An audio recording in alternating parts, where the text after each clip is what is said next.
Hola, soy Carmen Kitley. Mi presentación es acerca de un estudio sociolingüístico que hice para la clase de sociolingüística con la doctora Perla Abrego en UTPB. El título es Mi comunidad, una investigación de variantes del español en el área de Austin, Texas.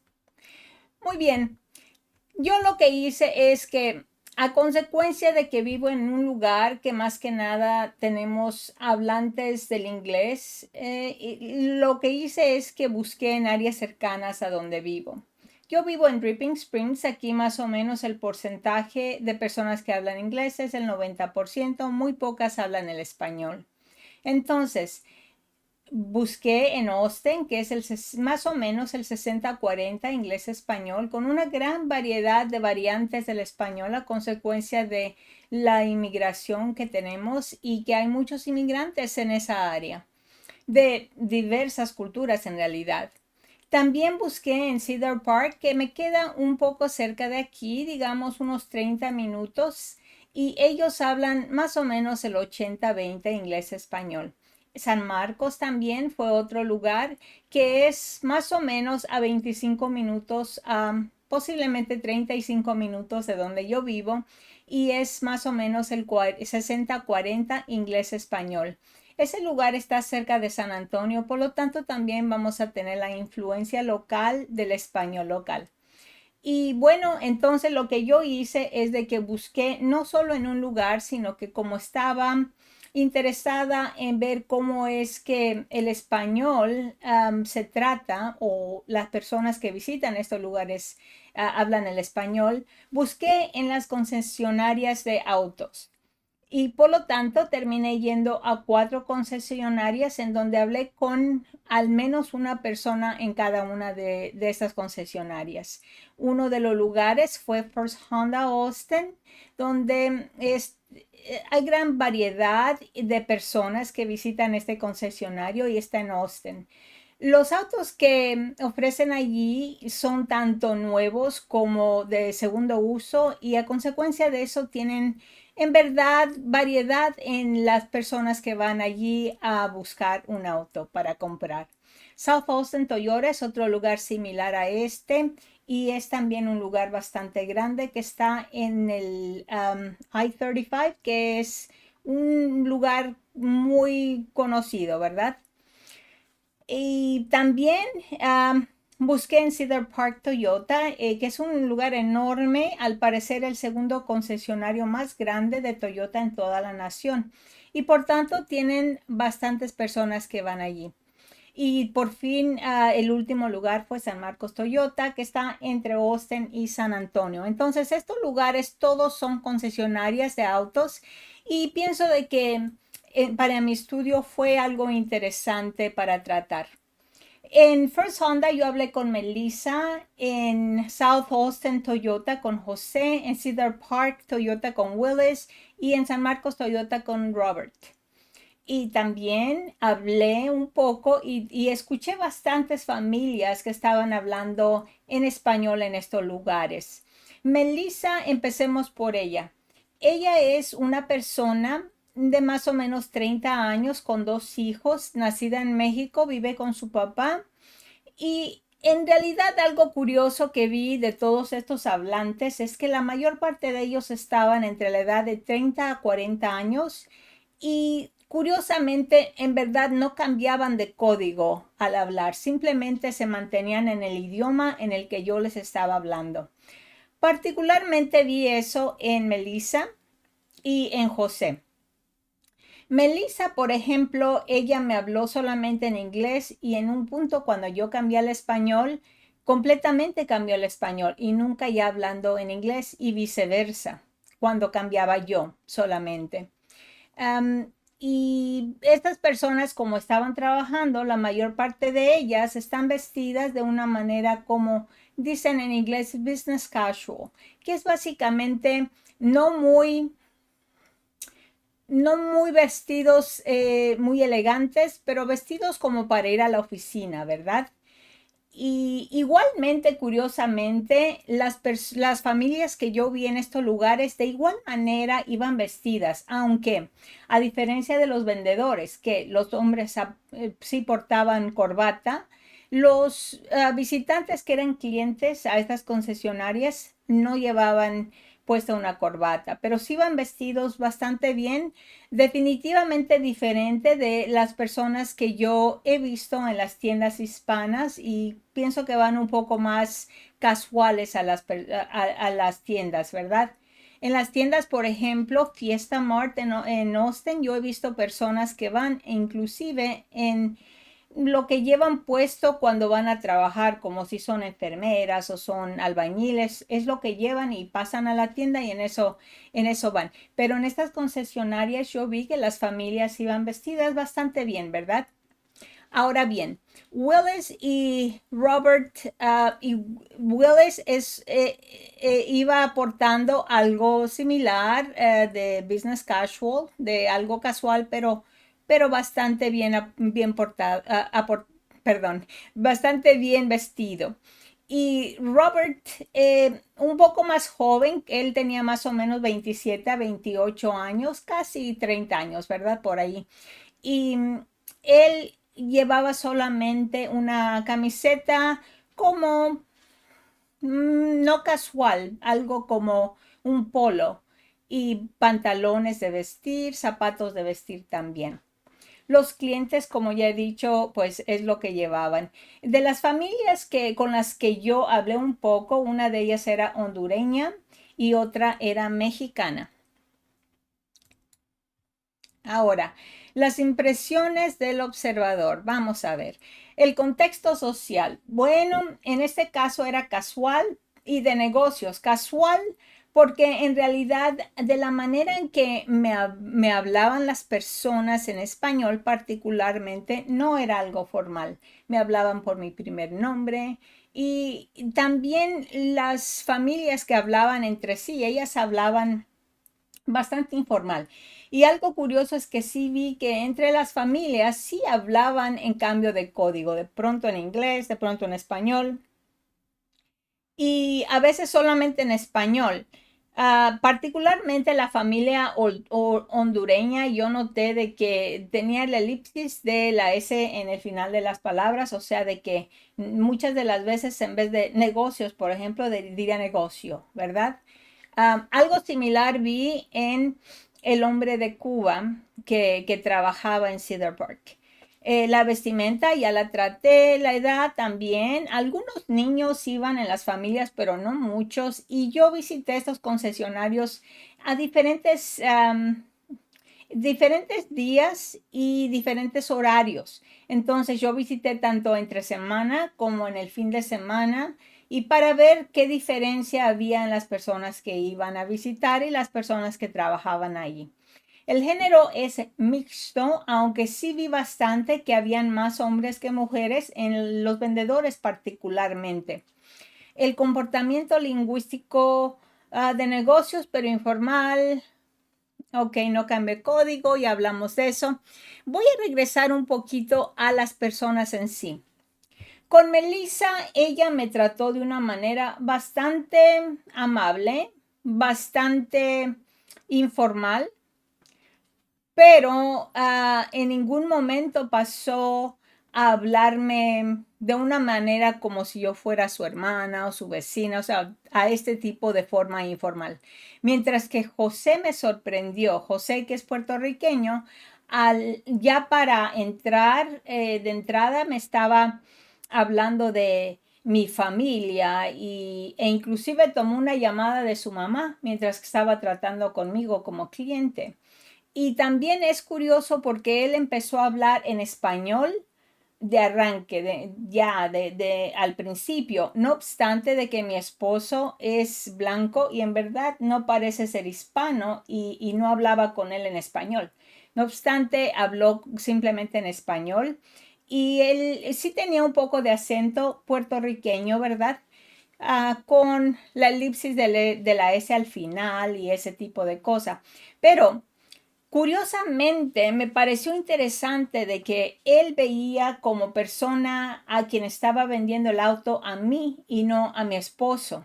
Como que veía que yo era la persona encargada de la familia. Muy interesante porque yo soy más pequeña que mi esposo de estatura y además, típicamente, mi esposo es más mayor que yo, unos cuantos años, y típicamente a quien le hablan primero los vendedores es a él. Y me pareció muy interesante eso de que José de esa manera me trató y pues no, nada mal, nada bien, simplemente algo a notar, ¿verdad? Sociolingüísticamente o socialmente en realidad es algo interesante. Y de que me hablaba de cierta manera, específicamente a mí. Ahora bien, José fue muy interesante. ¿Por qué? Porque en cuanto yo le pregunté, pensando en realidad de que no hablaba español, le pregunté si hablaba inglés, perdón, que no hablaba inglés, le pregunté si hablaba inglés y me dice sí, y ya cambió por completo a inglés, absolutamente sin ningún rasgo del español que habla. Y yo le pregunté, oye, ¿cómo es que aprendiste el inglés sin ningún tipo de acento de español mezclado en el inglés? Y él me dijo, lo que sucede es de que yo veía muchas caricaturas cuando iba creciendo, especialmente um, algunas como SpongeBob, SquarePants y ese tipo de cosas. Y muy interesante eso porque podía cambiar absolutamente de un idioma al otro sin un rasgo del uno al otro, pero manteniendo aún así el acento, pues caribeño, ¿verdad? Del puertorriqueño. Me pareció muy peculiar la manera en que pudo hacer esto él. Me encantaría poder hacer eso a mí. Bueno, el hombre cubano con el que yo hablé, que era un administrador o si no un gerente en realidad en el concesionario de Cedar Park Toyota. Y el hombre no me habló en español, pero yo sí noté un poquito de acento del español en el inglés que me estaba hablando. Ahora, no habló absolutamente nada de español hasta que yo hablé con él en español y le hice una pregunta a él de en realidad cómo es que usa él la palabra colocar para ver, le expliqué un poco de lo que yo estaba haciendo, del estudio que estaba haciendo y él en verdad me dice, bueno, colocar es físicamente poner algo en alguna parte. Y bueno, al parecer le pareció muy extraño que quizá a otra persona pudiera pensar diferente. En realidad, pienso de que cuando yo les trataba de explicar a estas personas que estaba haciendo un estudio, como que causaba un conflicto y de eso voy a hablar en mi reflexión.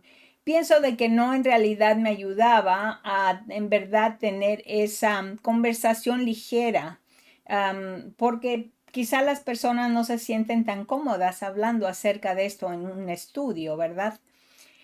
Y finalmente Robert. Robert lo que sucede es de que él en verdad no creció hablando español, pero sí creció en un medio ambiente de Spanglish.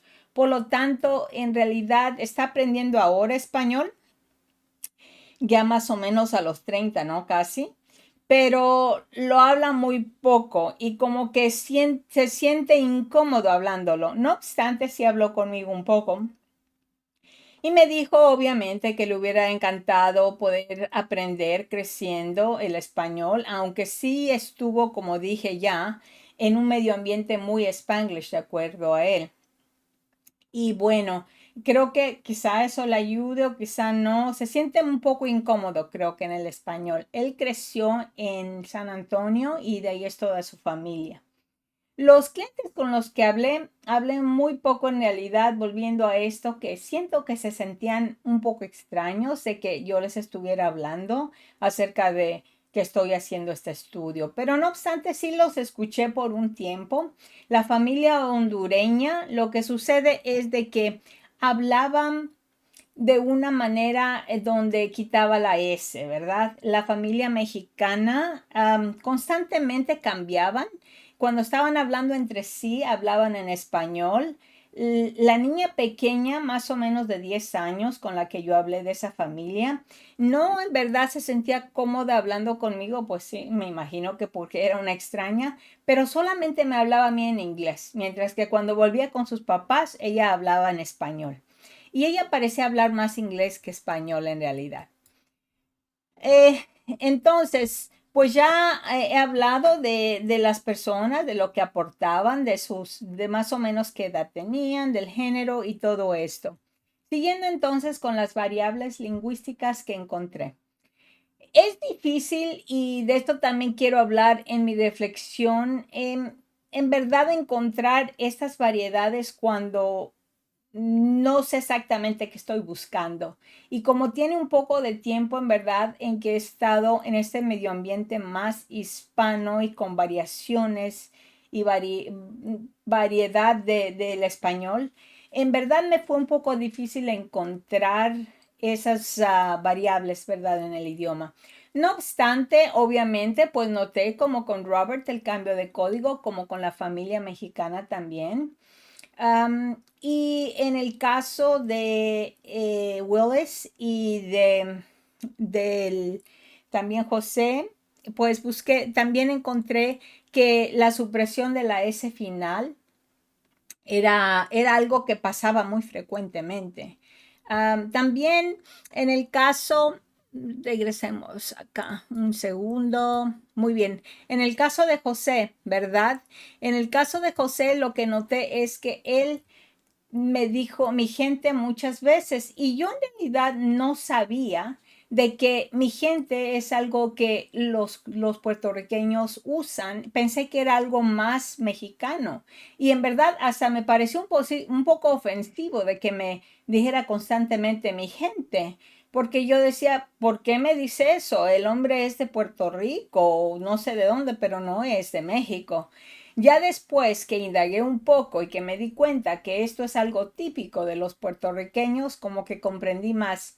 Esto es algo extraño de que tenía yo como un bias, como algo que sentía que no era correcto que este hombre me estuviera hablando de esta manera y tan informal, ¿verdad? Otra cosa que escuché en los concesionarios era sale a. O sea, cuando dicen, este carro cuesta, en vez de decir eso, decían sale a $22,000, 522, ¿no? Y esto más que nada lo escuché de la familia mexicana. Me parece algo muy interesante y posiblemente algo que me gustaría indagar un poquito más acerca de cómo es que eso sucede y cuándo sucede y quién lo usa, ¿verdad? Porque yo pienso hasta el momento en lo que sé que solamente los mexicanos más que nada lo usan, pero quizá no, quizá también en el sur, ¿verdad? En el sur de América, en el Suramérica se pueda usar eso. Como creo que escuché al hondureño en un momento decir eso, pero no sé si es típico, ¿verdad? A uno de los hablantes de español de la familia hondureña, al padre, que era alguien como de 40 años más o menos. Entonces, en mi reflexión, lo que aprendí, es difícil que la gente comparta sus ideas libremente si piensan que están siendo estudiadas. Y yo sé que esto ya lo habíamos tratado en clase y lo leímos, pero es una cosa en verdad leerlo y es otra cosa darte cuenta de cómo que esto en realidad sí es así, ¿verdad? Y yo pienso que lo más importante sería de alguna manera como incógnita analizar el idioma de las personas para que de esa manera se pueda en verdad apreciar los cambios y las variedades lingüísticas sin que haya un problema con las personas como cohibiéndose a causa de que sentimos de que no estamos como personas conocidas y que nos están estudiando o algo así, ¿verdad? Que se sientan estudiadas las personas, que se sientan como bajo el foco, como dicen, ¿no? También es más fácil identificar las variables si se tiene idea de qué se está buscando. Cuando yo empecé a tratar de escuchar cuántas S faltaban al final de las palabras, no solamente en una persona puertorriqueña, sino en la persona hondureña, en la persona cubana. Ya me di cuenta más y más cuántas veces esto sucedía. Entonces, me imagino que así es con cualquier cosa. Si sabemos qué estamos buscando, es más fácil, ¿verdad? Y otra cosa que también me gustaría es hacer un estudio donde estamos buscando esta información, pero de manera virtual. ¿Por qué? Porque, por ejemplo, ir a un supermercado y hablar con alguien es algo que en verdad me encantaría, pero muchas de las veces no es tan fácil hacerlo, siendo de que el área donde vivo en verdad no tiene estas posibilidades para las personas hispanas. Siendo que estoy en Texas, sí hay personas hispanas, pero es muy difícil encontrarlas en mi tienda local si es que no sé cuándo van a estar ahí, por ejemplo, ¿verdad? Es algo que se hace mucho al azar. Por tanto, yo pienso de que algo donde se puede estar buscando esta información virtual podría ser de beneficio en realidad. Y la segunda reflexión, los lugares alternativos. Bueno, obviamente de que uno de los lugares donde yo pienso que se podría encontrar más información sería los supermercados en el área de Austin y San Antonio, tales como Walmart, bueno, Fiesta, obviamente, H-E-B y ese tipo de lugares. Las pulgas, del área, por ejemplo, el área donde venden las personas cosas. Y compran, ¿verdad? Que les dicen pulgas. Las iglesias en las áreas hispanas de Austin y San Antonio también serían un muy buen lugar para tratar a las personas y de esa manera encontrar estos rasgos lingüísticos, estas variedades, ¿verdad? Las escuelas en Austin sería fantástico, aunque el problema sería ahí de que se tendría que encontrar información por antemano o acuerdos por antemano, porque pues no se puede simplemente ir a una escuela y pedir que dejen hablar al que está estudiando o observando con los estudiantes, porque hoy día hay muchas cosas que se tienen que hacer para fin de hacer eso, ¿verdad? Otro lugar donde yo buscaría en Austin sería el lugar donde ayudan a los inmigrantes, las manos de Cristo. Hay muchos lugares en realidad que pienso que se ayudarían, lugares como para ayuda a los inmigrantes legal o para asistencia de sus hogares y de esta manera se podrían apreciar esas variantes del idioma. Entonces, la investigación sociolingüística de interés que yo tendría muy probablemente tendría que ver con la S final en el español, la supresión de la S final.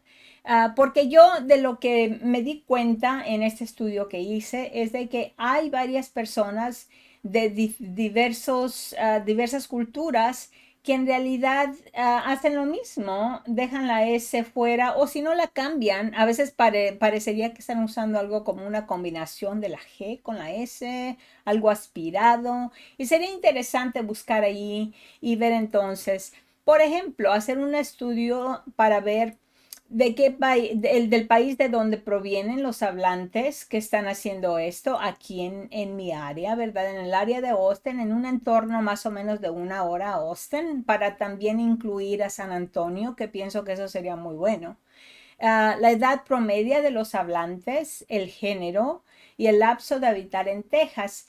Mi punto es de que sería interesante ver si las personas, a consecuencia de tener más contacto con los hablantes del español en Texas, empiezan a dejar esa tendencia a dejar la S final, ¿verdad? ¿De qué manera y qué es que cambian con el tiempo? Bueno, gracias por escucharme y espero verlos en clase. Hasta pronto.